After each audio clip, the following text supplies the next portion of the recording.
Christmas memories. Hi everyone, welcome to Amateur Decorating Like a Pro. I am Catherine.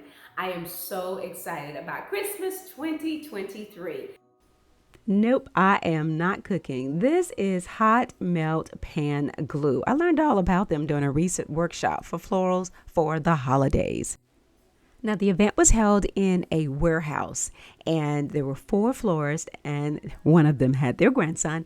And guys, you could see them select a wreath, build a ribbon, and put it together right there in front of you. Now, this was my first time going, and it was so funny because the ladies who knew about this and who'd gone several years, they come to buy. So as soon as these items were finished, they were like, that's mine.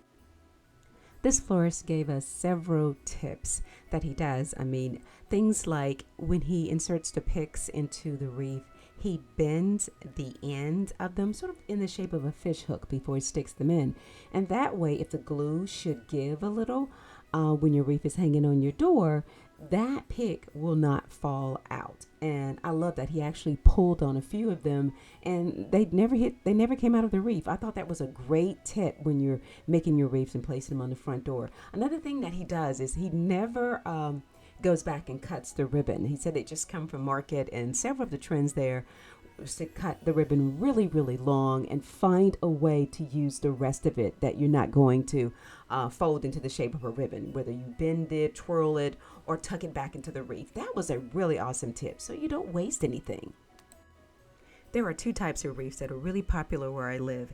It's the boxwood wreath or the vine wreath, and most of the vine wreaths are basically round.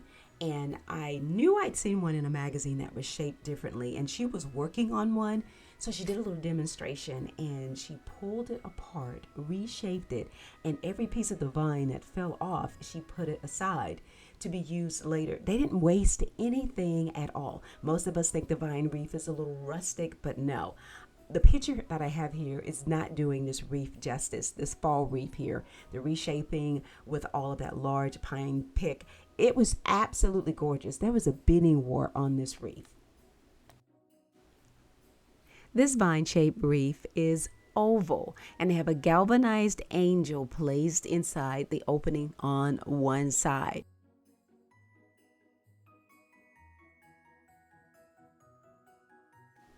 Now here she's explaining to us why she prefers the oval-shaped wreath on her front door.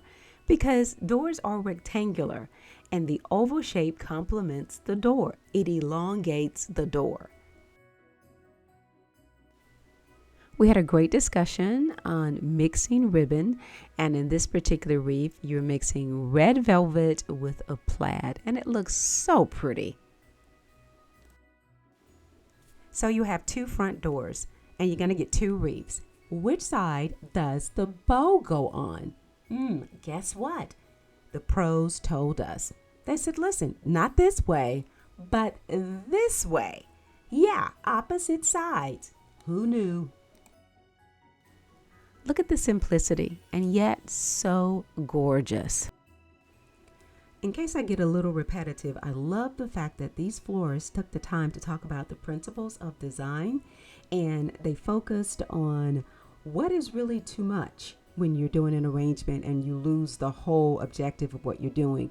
I mean, you've got birds, a bird cage, and you've got the ribbon here. This really isn't too much because it has a major focal point, and I love that she took the time to explain it. Or going basically monochromatic with the gold and still creating a focal point and elongating that with that gold stem. It was gorgeous. I wish you could see it in real life.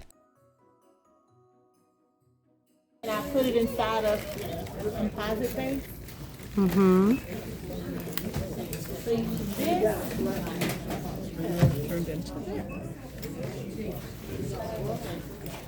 Oh, so pretty.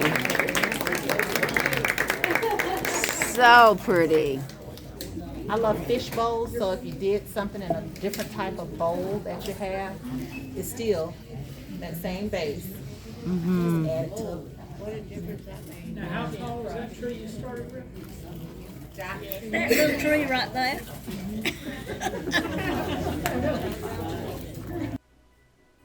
So the florist you just saw who did that beautiful arrangement on that tiny little tree, this is her grandson, and he works along with her in her shop.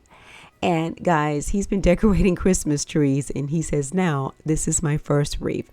I love this presentation so much. He wants to join FFA, and his school does not have it. So basically, he doesn't have that opportunity to go out and continue to learn about floral arrangements and growing plants, because of that. I really enjoyed his presentation. It was such a blessing to listen to him and to see his skills. I mean, he's got the principles down, guys. So I had him to make a second wreath, and I purchased both of them. So it was like only maybe $18 or so, but make up more, sell more. I said I wasn't going to do a whole lot this year because I wanted Zayshawn to be able to have this experience. Yay! Zayshawn is now, 16? Yay! So I wanted him to have this experience before he gets over to the shop and starts decorating all those trees over there. But yeah, this one I saw, we haven't had a lot of time to come down here and pick out stuff, but I saw this ribbon and I picked it out early. But this was a nice ribbon, and then it's got the cute little elf in there. Look at that. So pretty. So gorgeous. And I like, yeah. So pretty. And the question was, when do you know when to stop? It is the budget. Make sure you can fit what the person wants in their budget. But sometimes it's simple. But then you can fill it up where you can't see anything other than what we put in them. And we have done that several times. And I don't really have to sell that because it's already sold. So parents are also wanting pink wreaths for the little Barbie lovers in their home. Now, if you're like me, you've accumulated a lot of containers. And I started taking inventory while I was sitting there, and I was like, yeah, I got that. I can just paint it red. And just watching them put the arrangements together so fast because they had the resources. And yeah, you see where that arrangement ended up at? There's 3 seasons in that picture. Yeah, just finding unique containers around the house, slapping on some craft paint, and then putting some greenery inside of it. That's a beautiful arrangement. I love this one. And look at this one sitting up on the ledge. I thought that was really, really amazing. I love the dried fruit. And someone was working on this one. So yeah, just have fun with it. We covered indoor decorating as well as outdoor decorating. Hey, what about that mailbox that I've never decorated? It starts with this piece. Everything else I tied into the garland. I used some of the vine wire and tied it to it. When I use the vine wire, because it is a little bit thin, I double it to make it twice as strong and twist it in really good. So I just added 2 stems of the red berries that were back here, a couple of stems of the magnolia. I think I have 4 stems of the pine that we've been using. It does, it really does. And then just a little bit of the gray foliage as well. Now I know to some this might be a little much, maybe even to the mailman, but I love this. As long as they can see your house number, they're good to go with this, guys. But don't crowd out the door, okay? So they can't get your mail in there. Now here is mine. Yes, I had to try it this year. And guess what? I got caught up in the hype. Guys, I can't even use it on my mailbox. We have a plaque with our house number that sits on top of the mailbox. But I came up with an alternative. It's officially going to be the topper for a large lantern on the front porch. These rugs are from At Home. Well, I've gone ahead and staged the front porch. I'm doing a gentle bounce on this wreath to turn it into an oval shape. See how that turned out? And I went ahead and hung them on the door on the inside using a cup holder so I can keep my vision. That lantern only needs a candle, and those trees just Christmas lights and to be placed in a flower pot to flank the front door. Those rugs are from At Home. So my red is going to pop on our dark brown porch. I love that.